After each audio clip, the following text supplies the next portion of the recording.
کہ اللہ تعالیٰ کے سب نبی بشریت میں دیگر سب انسانوں کی طرح ہوتے ہیں۔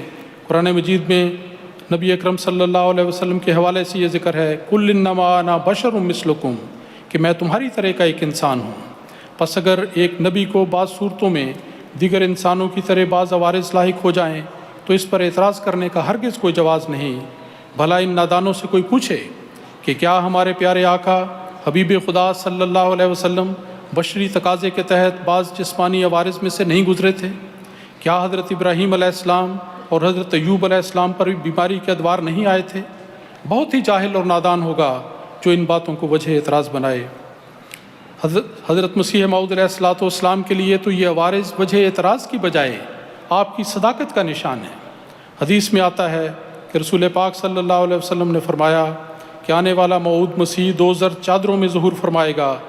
علم تعبیر کی روح سے زرد چادروں سے مراد 2 بیماریاں ہیں، اور ان بیماریوں کو سچے مسیح موعود کی علامت قرار دیا گیا ہے۔ آپ نے خود وضاحت فرمائی کہ ان میں سے ایک بیماری دوران سر کی تکلیف ہے اور دوسری ذیابیطس کی بیماری ہے۔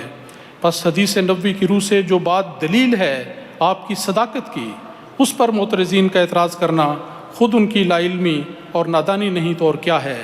کیا یہ اعتراض اصدق الصادقین کی سچی پیشگوئی کا کھلم کھلا انکار نہیں؟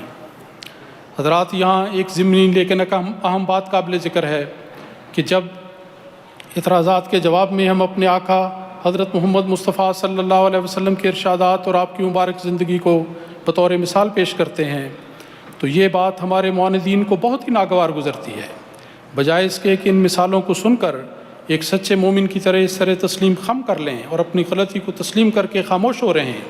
یہ لوگ کہنے لگ جاتے ہیں کہ تم لوگ رسول پاک صلی اللہ علیہ وسلم کی مثالیں کیوں دیتے ہو؟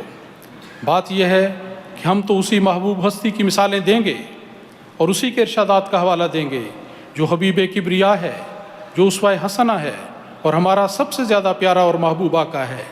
ہم تو یہی کریں گے اور کرتے رہیں گے، وَلَوْ كَرِهَ الْكَافِرُونَ۔